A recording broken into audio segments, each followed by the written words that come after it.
This is Oppo's latest flagship. It's called the Find X7 Ultra. So we're seeing this trend recently that manufacturers are calling their top-end phones Ultras now, and well, they're following suit. But what makes this Oppo Find X7 Ultra?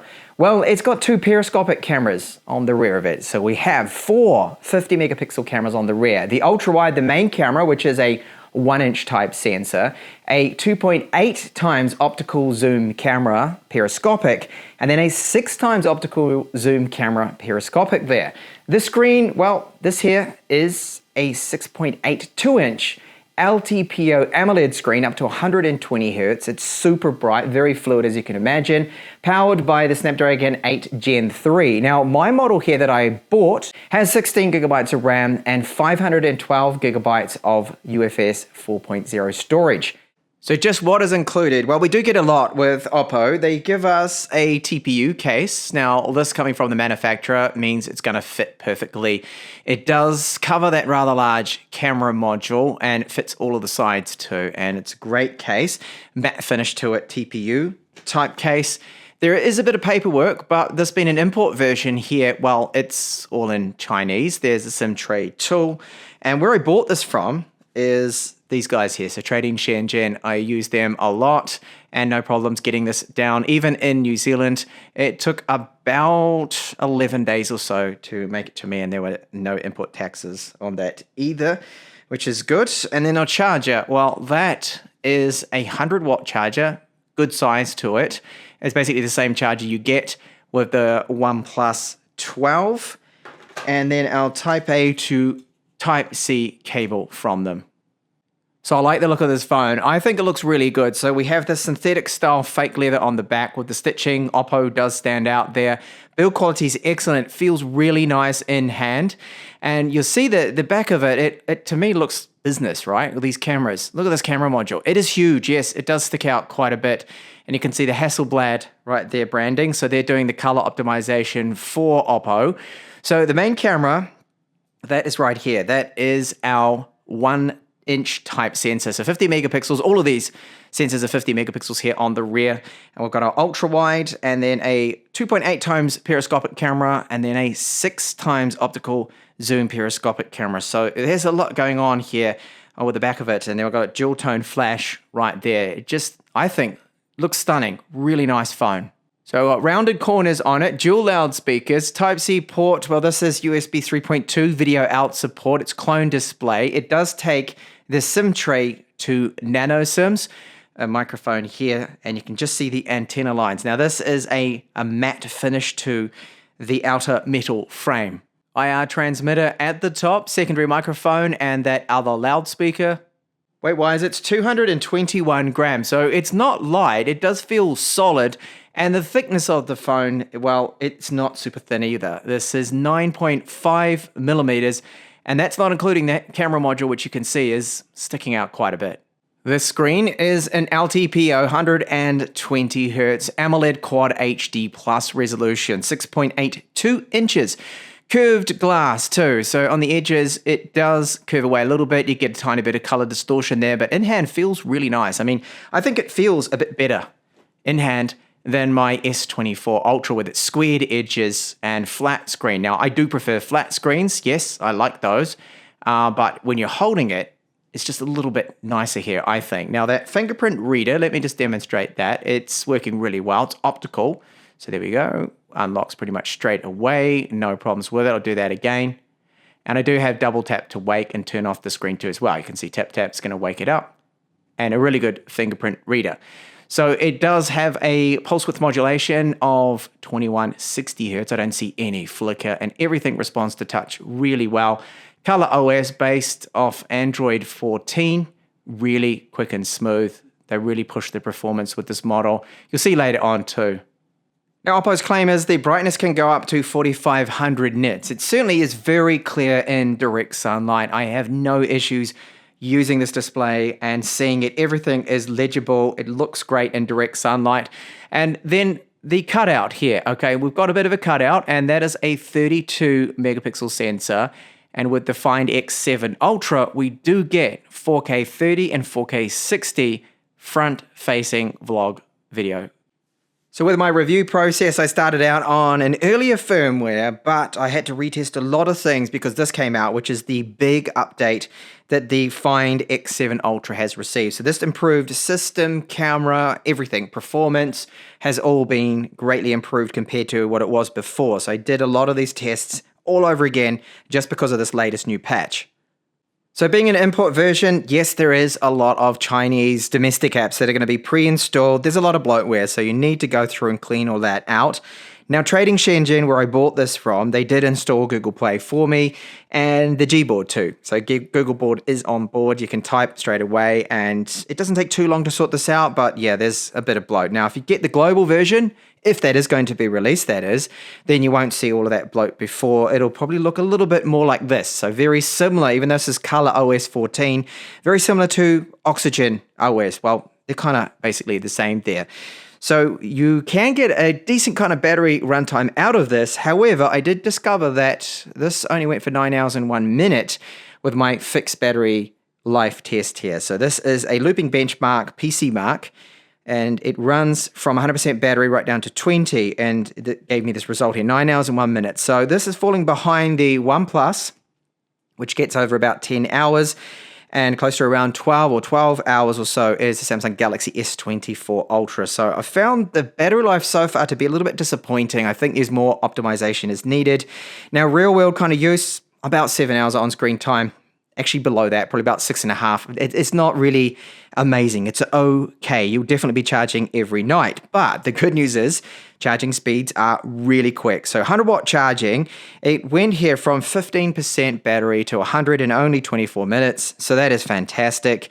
And so is this. So the benchmark, this is Antutu. It ran and got a score that's just over 2 million points. I'm finally starting to see this again after some, well, disappointing kind of scores from some of the other flagships that I've been testing out that only get like 1.7, 1.6 or 1.8 million. This got over 2 million points.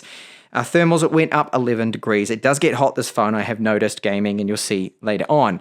Now, stress test. This is where it is going to push it really hard. This is pushing the GPU. Okay, Wildlife Extreme Stress Test goes for 20 minutes, looping. And it did end up throttling quite a lot, but this is what I'm seeing. I'm seeing this with a Snapdragon 8 Gen 3. Unless it is fan-cooled, like the Red Magic 9 Pro, it's going to throttle a lot. And it drops down stability to just under 55%, which is not amazing. But again, I'm seeing this on all other passively cooled phones, really a lot of throttling. Temperature-wise, well, up to 49 degrees C. And I have seen 50 touching the outside of the phone. When gaming, when pushing it really hard, it gets quite hot. So this is one of the downsides to the X7 Ultra, is that it will get warm when in use here. You will definitely notice that. The Find X7 Ultra does come with a Widevine Level 1 cert, so that's Netflix, Amazon Prime Video in full HD. We do have a SafteyNet status pass too. So banking applications, NFC works, and if you're running your own apps, and this is a Chinese version that you do have, will you run into problems with notifications? So far, so good. I don't seem to really have any issues, although I did notice once when I went into my Google Gmail that it didn't actually give me all of those notifications about the new emails until I opened the app up. That was just one minor thing that I have seen. Camera 2 API, well, that is level 3 for all of the cameras. So that means full access, open camera Gcam ports if you want, but I don't recommend that. With the cameras that we have on board with this one, you really do need to stick to the stock camera application to get the best in terms of what it can offer those cameras. What about our loudspeakers then? Well, they're dual loudspeakers, as I showed you, one at the bottom, one at the top, and they've got a decent amount of volume and bass to them. Sound very similar to the X100 Pro loudspeakers that I've also tested, and the OnePlus 12, probably the exact same hardware. So here's a sample at 100% volume.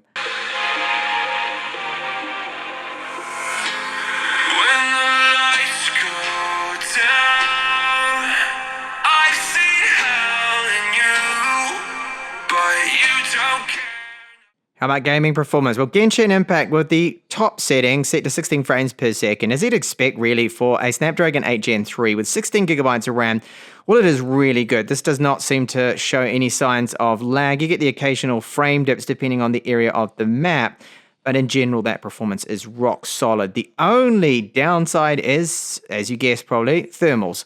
it gets very, very hot. When you game for long periods, I have seen it get up to 49, 48, and even sometimes 50 degrees around the frame and the back. And over to now video performance. So this is our front-facing camera. It can shoot 4K 30, 4K 60 with its 32 megapixel camera. It does have electronic image stabilization. The audio bitrate is 250 kilobits per second. And overall decent quality, and great to see that Oppo has finally added, since the last generation, 4K with the front-facing cameras. Rear video, this is the ultra-wide camera, electronic image stabilization. Now to zoom, you can either tap on the plus or minus buttons here or pinch to zoom. That is now one-time zoom. So looking steady, I'll just walk along, testing the stabilization. It looks very good here from what I'm seeing on the screen. And I'll start to zoom in now. So this is 2 times digital, still with the main camera. When you get to 3 times, you'll see it swap over. So this is 3 times, which I believe, no, that's not using the periscopic 3 times optical zoom camera. I keep going and get it up to now 6 times. So this is the 6 times zoom. That has now swapped over to our periscopic 6 times optical zoom camera. I'll keep zooming now. This is 8 times, 10 times zoom, and I'll bring that up to 20. No, this is 15. I really wouldn't go over about 15. The quality of it really starts to drop off, looks very pixelated. A little bit of tremor now, shaking about with 15 times zoom. Now over to our stills. So that's a selfie portrait there, which looks fine, it's all right. This is our ultra wide, 50 megapixels. I then take it up to the 1 times main camera. That's the IMX 989 1-inch type sensor. This is now 3 times optical, so you can get in a little bit closer. And then the 6 times optical zoom. So that's the optical, which looks nice and clear. Digital 10 times max, and this photo here of the seagull is another 10 times digital zoom, which looks all right. Now I did a camera comparison between the Galaxy S24 Ultra, the Vivo X100 Pro, and of course this phone. And what I did notice is the exposure can sometimes be off with the Find X7 Ultra. The white balance sometimes isn't quite there. Overall, these cameras I feel have huge potential. It's just we do need a few firmware updates to get the maximum out of the camera system we've got with the Find X7 Ultra. So if you're really interested in seeing more samples and how it compares to those other 2 flagships, do check out that camera comparison. So all up, this is a really stunning flagship phone, and I'm looking forward to seeing Oppo just squeeze out the maximum performance, especially from those cameras. So the recent firmware update that just came out a couple of days ago that I've been testing did improve the cameras, it improved the stability, and it also pushed the performance a little bit further that I've seen. Now, it does get quite hot to the touch when you game. That's one of the cons. The other is the battery life. I believe down to really ROM optimization that Oppo has a little bit less in terms of battery life with this phone, I found, with standby drain and just in general compared to the Galaxy S24 Ultra and say the Vivo X100 Pro or even the OnePlus 12. It falls behind a bit.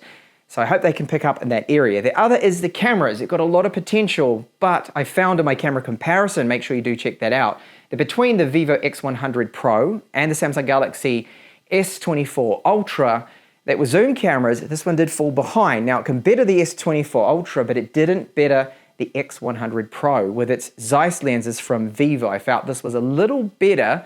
And the other area was the white balance tended to be just a little bit off, sometimes a little bit overexposed and just not quite correct there. So more optimization is needed.